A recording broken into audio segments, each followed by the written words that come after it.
Good morning students. In the last video we have started with chapter number 6. Air has water vapor and we have ended up till page number 39. Today we will see page number 40.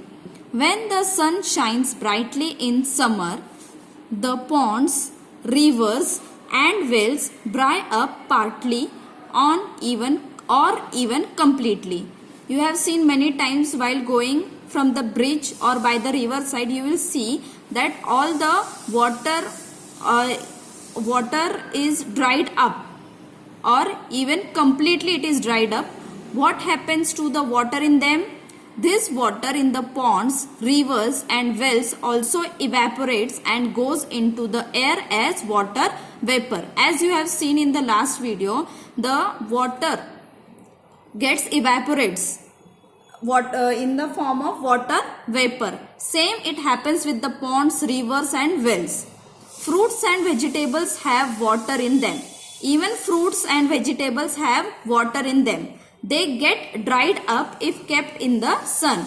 You can do this at home also, that you can take a fruit or a vegetable and if you keep them in the sun for a longer time, the water from it gets dried up. Water in them turns into a water vapor.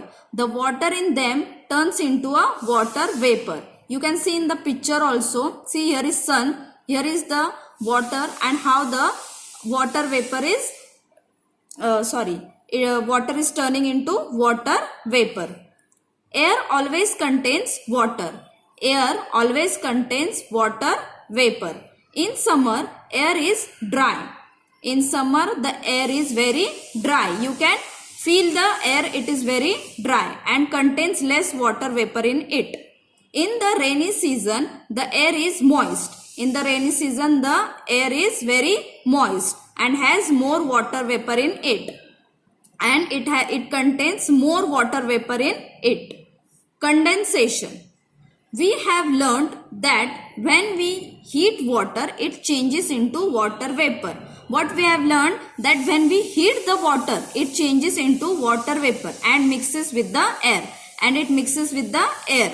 Now we will see how the water vapor in air changes into water again by cooling the air. Now what we will see, how the water vapor means, first we have seen that water changes into water vapor. Now we will see how does water vapor again changes into water by again cooling it. This activity we will see in the next video. Thank you.